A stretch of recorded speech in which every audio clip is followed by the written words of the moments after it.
As they say in hockey, let's do that hockey. Play a full 60 minutes. Yeah, I'm just trying to keep it simple. Get pucks deep, bring the puck deep. Put pucks in deep. We got to keep it simple and just get pucks going forward. Getting into the forecheck. We got to keep playing aggressive. Trying to take away their time and space. We're focused on tonight. We just got to stick to our game. Probably still recovering from Game 7. Pleased to welcome the play-by-play announcer of the Edmonton Oilers, Jack Michaels. Jack, how's the summer treating you? Coming down to the wire here as we get ready for September and then into October pretty quick now. I was going to say it feels like I just got off the plane on June the 25th. When your season is extended through 106 games or whatever it was, it shrinks up on you pretty quick. But I'm obviously, having said all that, I'm excited to get back at it. I think it has the potential, of course, to be a historical type year. But, the biggest thing that I have to realize and everyone in Edmonton has to realize is you don't get to pick up where you left off. It's all anew, and you got to navigate 82 games just to have a chance to get into the tournament.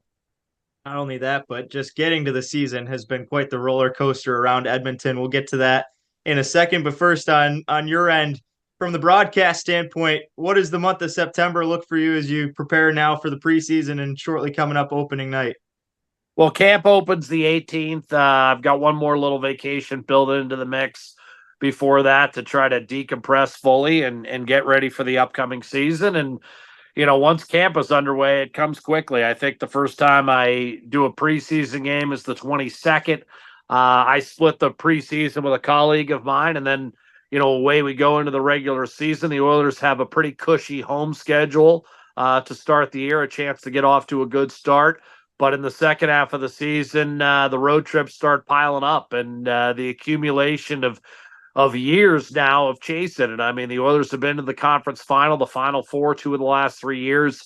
They're one of just a couple of teams that have gone to at least the second round the last 3 years. So they've not only been in contention, had longer seasons, but they're all of a sudden one of the oldest teams in the league. I haven't seen how it's all shaken out, but when they finished up last year, they were the oldest team in the league. So this is a team that's no longer young and up and coming. This is a team that's well seasoned and primed for another run at it. And that's all you can ask for. When you're a contender, you just want to give yourself as many chances as possible, because it's my contention that this is the toughest trophy to win in all of sports.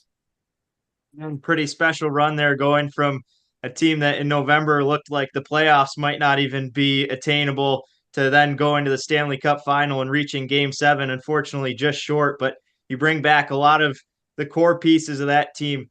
What aspects of that team on and off the ice made that run so possible, where they go through the coaching change, being down towards the bottom of the barrel, and then all of a sudden skyrocket up to making it to that Cup final?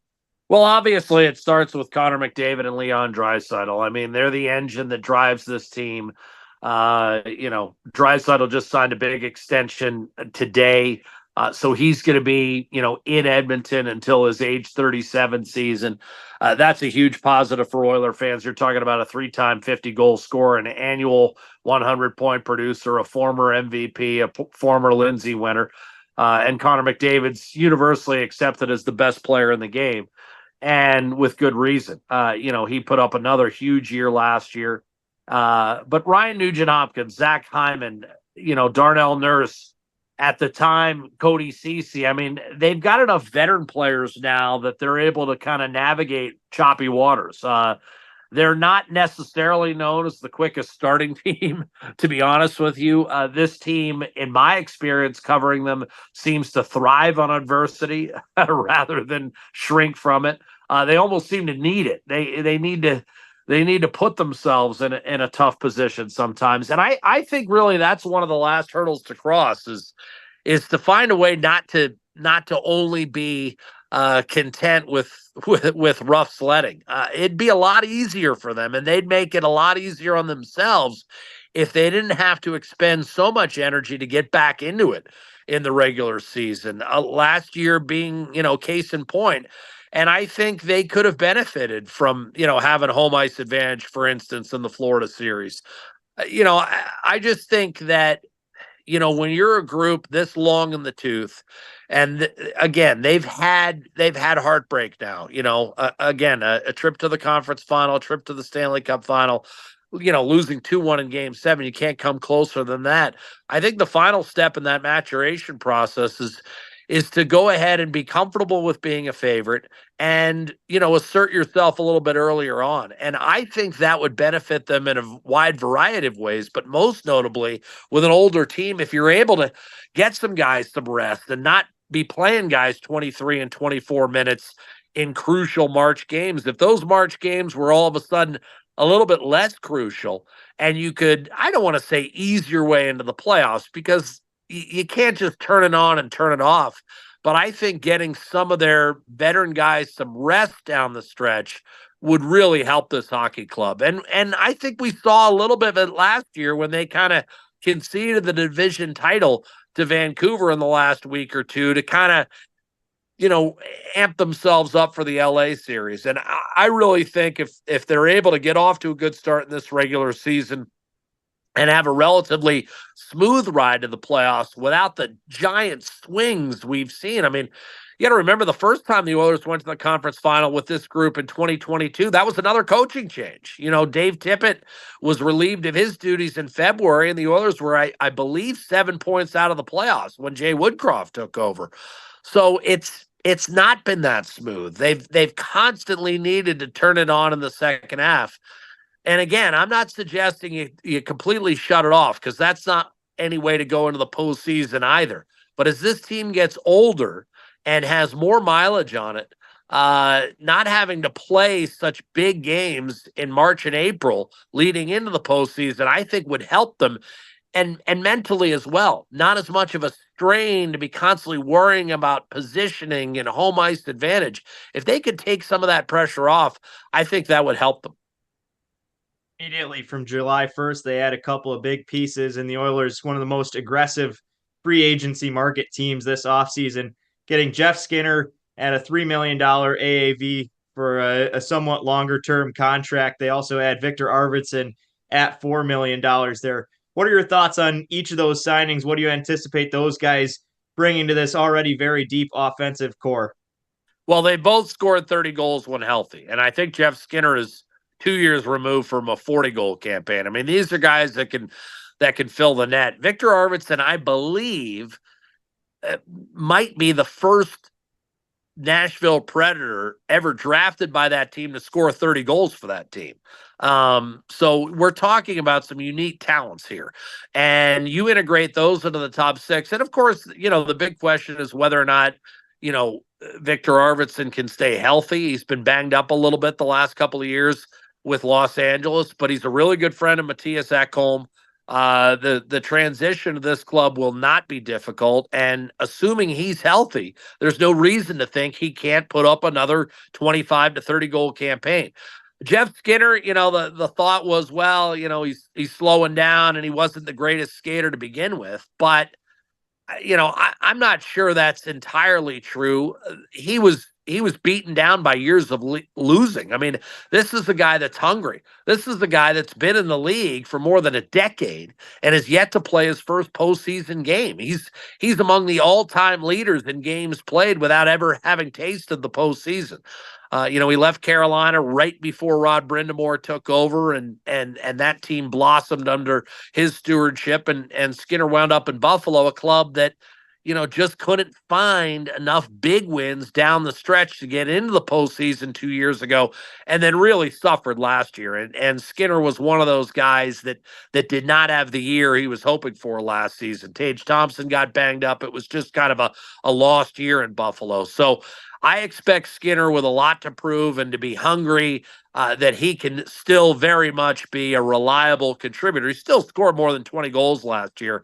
And here in Edmonton, both of those players, Arvidsson was kind of the guy in Nashville that needed to score, right? They were built from the back end on out, from their goaltender on out. And Arvidsson was one of the few reliable threats, up front that they had, along with Philip Forsberg. And then, Jeff Skinner's always been a guy that, if he's not your leading goal scorer, that team was going to struggle mightily. And neither of those players have to do that here. They can just settle in and be complementary players and be regular contributors in the top six and be on a second power play unit. I mean, you put those guys on your second power play unit, and maybe the first power play unit doesn't have to be there for, a minute 40 every time out. So I think they're going to be in roles that will be well suited for them, especially at their stage of their careers. I mean, they're in the same boat as the other guys, right? They have a lot of mileage on them. They don't necessarily need to be, scratching and clawing to get into the playoffs in late March. But if you have Edmonton's top six healthy, rested, and ready to go start the 2025 Stanley Cup playoffs, I think you're dealing with the best top six in the game, and I don't think it's that close. They just continue to add good pieces, and they bring in Stan Bowman as well this summer as the new general manager of the franchise, and he picks up in a position with an already great team, as you mentioned there, picks up a couple pieces that came in just before he was hired, but a lot of difficult decisions coming up. One of those just got done today in Leon Draisaitl that has been a talk all summer on whether or not he was going to even be an Edmonton Oiler. Obviously, that's pretty clear now, but Connor McDavid, another one of those upcoming decisions that's going to have to be made on what the dollar value is for him. Stan Bowman, with the Stanley Cup prowess that he comes in with, what's the benefit going to be bringing him in as the general manager? Well, he has experience in extending championship windows, right? He arrived in the aftermath of Dale Talon, who built that team in Chicago, at least built the foundational pieces. And then Stan Bowman came in and surrounded, that cast of Duncan Keith and Brent Seabrook and Patrick Kane and Jonathan Taves. He built around that, right? And he's got a very similar task here where he knows he's going to have, and McDavid will get done. I mean, it's not a decision that has to be made. I think it's just, like you said, the dollar figure, where it's going to be at and where it's going to be relative to the salary cap, which is expected to rise incrementally over the next 3 or 4 years. He's also got to get Evan Bouchard done at some point. That will be another foundational piece, along with, Darnell Nurse, who's going to be here, Stuart Skinner, who's going to be here. So I think because of that experience of extending that championship window, and it can close dramatically. I think in Bowman's case with the Blackhawks, they go from winning the Western Conference in the regular season, going out in the first round, and then they were miles out of the playoffs the next year. But he still extended that window from 2010 out to 2017. He's got to do the same thing here, and he's done. He's taken a massive step toward doing exactly that with the extension to Draisaitl. So that's the biggest thing, is there's a lot of similarities in the sense that you've got core pieces in McDavid, Draisaitl, Nugent Hopkins, Bouchard, and Nurse. And then you've got to fill in everyone else, right? You've got to surround those five with another 14 or 15 players that can keep giving you chances. And, he got 3 cups in Chicago. I think Edmonton would take one right now. The Oilers haven't won the Stanley Cup since 1990. I think if you win a cup, you're not going to consider it a failure. No one's going to look at Alex Ovechkin's career as a failure. No one's going to remember all the close postseason series that St. Louis lost because they won a cup, because Washington won a cup. They broke through. Fewer and fewer people remember Tampa's flame out against, Columbus, and the disappointment of the Stanley Cup loss to Chicago because they won back-to-back cups. If you win a cup, it's all worth it, right? Even if now, on the other hand, Joe Thornton, Patrick Marleau, Joe Pavelski, that era in San Jose didn't have a cup to crown it. They got to the final, but that was it. And that's what Stan Bowman's got to do in his time in Edmonton, is he's got to find a way to extend that championship window so that at least one cup comes to the city. And then I think it'll all be worth it. And, so if the club is dead last in 2033, no one's going to be worried about that. They're going to remember the Stanley Cup that came to the city at one point. And I think, that's where we're at in professional sports, is that, even one championship justifies the means. St. Louis Blues really shook up the offseason, extending offer sheets to Philip Broberg and Dylan Holloway. Yeah, I Edmonton suppose I ups. shouldn't have brought up the Blues, huh? Yeah, that was interesting and somewhat predictable. I mean, St. Louis was a club that was a few points out of the postseason, and it was directly attributable to their lack of depth. I think St. Louis, feels it has the top end players in Buchnevich and Robert Thomas and Jordan Kyrou and Torrey Krug who's banged up, which kind of magnified the need to go out and get a Philip Broberg because they don't know where Krug is going to be. But the bottom line is St. Louis, for the first time in a long time, when you looked at their fourth line and their third pair, they were essentially fringe guys, guys that were in the American Hockey League. They needed to add a couple of, solid NHL roster players. And so, they looked at one of their rivals and looked at how do we get back into the postseason. And it was a pretty easy decision for them. And I think Edmonton anticipated it. Had some moves lined up. They unfortunately had to say goodbye to Cody Ceci. But the fact that, Evander Kane's banged up might actually help the Oilers in the sense that I believe he's going to start the season on the roster and there'll be accruing, cap space that they can use for a $4 or $5 million player at the trading deadline, rather than if the offseason had played out with everyone still in place, minus of course McLeod and Fogle, who had already departed. But if you had that situation, likely you would have had to put Kane on LTIR and not really been able to make a significant add at the deadline. And you're still gambling that Kane's going to come back at full strength. Now the opportunity is there to basically add two high caliber players if you include Kane. So, it's however way you want to look at it. I think with the Bouchard contract looming, even at 2 years and $4.5 million, that price point might have been a little bit high for Edmonton when you consider the relatively small sample size. Not that Philip Broberg can't live up to it, and he's certainly going to get that chance with Torrey Krug's status very much up in the air in St. Louis. Dylan Holloway, that's a decision made by the player, I think, for more immediate opportunity. He was certainly not going to be, on the power play. He certainly was not going to probably be able to carve out more than 10, 11 minutes a night on this veteran team. And now he'll go to St. Louis with a legitimate crack to crack, their top six. So I think it made sense for both sides to some degree.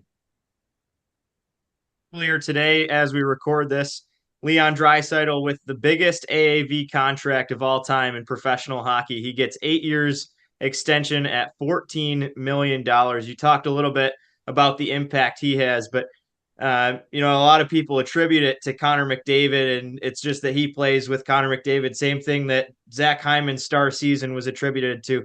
You get to see it day in and day out. Talk about the impact of Leon Draisaitl that makes him such a worthy candidate to get that number, and also what that's going to bring now for the long term that it locks up for the Edmonton Oilers.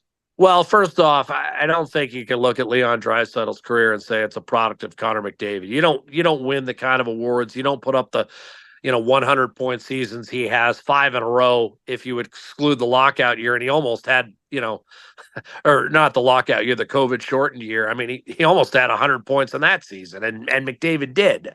Draisaitl's played with McDavid, of course, and he certainly plays with him on the power play. And he's one of the most gifted power play goal scorers that we've seen in the league for the last 20 years. But last year, he didn't have Connor McDavid the whole season. He didn't have Zach Hyman much of the year. For that matter, he didn't play a ton with Ryan Nugent-Hopkins. A lot of times he was playing with guys like Warren Fogle and Ryan McLeod, and he still put up 100 points. I mean, this is one of the league's elite players. And let me caution you by saying, yeah, that's the highest AAV for now. It's not going to last much longer. And certainly if it lasts up until next season, a certain teammate of Leon Draisaitl's is going to shatter that. So I think it's money well spent. It's certainly been money well spent the last several years. I mean, Leon Draisaitl, $8.5 million is easily the biggest bargain in the NHL. He's a tremendous teammate. He's a tremendous person in the sense that he has an idea of the grand scheme of things. He could have gone out on the open market next summer and gotten $16 million if he wanted it. but I think he wants to finish what he started here in Edmonton. And, he's going to be 29 this fall. And he understands that his window has now been extended, and it's time to take advantage of the opportunities in front of him. I think you've got, him, McDavid, and Hyman, and Nugent Hopkins that have all been chasing this for a long time, and they're in it together. And I think there's a sense of, community within the team. Yes, it's absolutely still a business, but for the foundational pieces of the Edmonton Oilers, and Leon Draisaitl is certainly one of those, I think they understand what it would mean for their own career to bring a championship to this city. And again, a casual hockey fan may not understand Edmonton's place in the NHL hierarchy, but there's the original six, and then the next six, Edmonton is very much in that group. This is a proud franchise with a storied history, with some of the greatest players ever to play the game. And I think by the end of McDavid and Draisaitl's careers, you might be talking about Edmonton being home to as many as 5 of the 25 best players ever to suit up in the league. McDavid, Draisaitl, Gretzky, Messier, Coffey. And I mean, right there are guys like Grant Fuhrer and Yari Curry. I mean, right there. So, I'm just reminding everyone that when we talk about Leon Draisaitl as a great player in the league, he's also a great player on a franchise that knows all about great players and all about what winning championships mean to this city and this organization. And that's one of the reasons, quite frankly, that one of those players I mentioned, one of those ex-players I mentioned, Paul Coffey, is coming back for another year as an assistant coach. I think the great players of yesteryear in Edmonton want to see this era's group, solidify their claim to not only a great place in Edmonton Oilers history, but NHL history with a championship. And that's the only way you do it. I think if you look at the negative side of things, and this club in this era were not able to bring a Stanley Cup to the city, it would be a massive disappointment. Close on one more, a little bit broader here, is for the upcoming episode, we'll be covering the entire Pacific Division. Last year, it was Vancouver that went from down towards the bottom to the top team in the Pacific. I think, in my opinion, Edmonton is undisputably the favorite coming in this year. And from what you've said, we can easily understand why. But when you look at the rest of the division, who are a couple of teams that you think are going to be the toughest to beat? And then if you could pick maybe a sleeper candidate that people aren't going to see coming, that could be a real playoff contender or right in the push in the top 3 there. Who are some teams that you've got your eye on around the Pacific? Well, that's honestly a really good question, because I think there's nothing but questions in the Pacific Division outside of Edmonton. And here's what I mean by that. And this is no disrespect to the year that Vancouver had last year, but, was it a one-year one-off for Rick Tocchet, who did an incredible job and deservedly won Coach of the Year honors? I think it's fair to ask that question. A lot went right for Vancouver, and towards the end of the year, some of their, certainly their biggest contract and their biggest name, Elias Pettersson, was struggling mightily. He couldn't buy one. They were happy if he was, getting a few shots on net. And there's real questions around their goaltending and Thatcher Demko, and they lost the door off. And again, not that I would have paid him what he got paid, but can you recapture that year where everything seemed to come together for Vancouver? I think Rick Tocchet and the job he's done certainly has a chance to get that accomplished. But do I necessarily stamp Vancouver as having another 110-point season? No, I don't. I think Vancouver and, quite frankly, Vegas have 2 of the biggest variances in the Pacific Division and maybe the entire league. In other words, I could see Vancouver and Vegas as 100-point teams, but I could also see them as 80-point teams. I think there's a big kind of variance, out there. So, I'm not so sure. I think LA is another club that's got to sort it out. Can they get back into the postseason? I think, teams that are supposedly going to be down like Calgary and Anaheim, I think in this division, they have a chance to creep into the 3-hole. But if you're asking me, if there's a sleeper out there that could have, another season like they did in year 2, I would say it's Seattle. I think Seattle has a balanced club that, as long as they've been in existence, which is just 3 years, has believed in the collective. And because of that, I think they have a chance. And I also think they brought in a pretty good coach who, for whatever reason, wasn't given much of a chance in Buffalo. And, oh, by the way, he's one of those midseason guys that went on to win a Stanley Cup in Pittsburgh, and Dan Bilesma. He's had nothing but success, obviously, with Seattle's farm club, and I expect that to continue at the National Hockey League level. So Seattle would be my deep sleeper. And Edmonton, I would have to, even if I wasn't their announcer, I would have to confirm their status as a heavy favorite to win their first division since 1987. And, that's a long drought. It's the longest in the 4 major professional sports, but you'd have to think if it's going to end in a particular year, this would be the year. And part of the reason is I think there's a lot of questions out and about the Pacific Division. Edmonton is one of the few clubs that I think you could basically stamp its ticket to the postseason. Everyone else, I think there's a pretty big variance out there. Jack, we're extremely excited to watch the Edmonton Oilers get back and watch you back on our TV screens coming up pretty shortly here. Greatly appreciate the time you spent and the insight you gave us. Casey, my pleasure. Have a great year. Keep in touch. And best of luck to your partner there as he goes on to the ECHL. It's a league I started in and was in as recently as 2010. So, it sounds like you guys are off to a great start. And I guess go Golden Knights and not Vegas.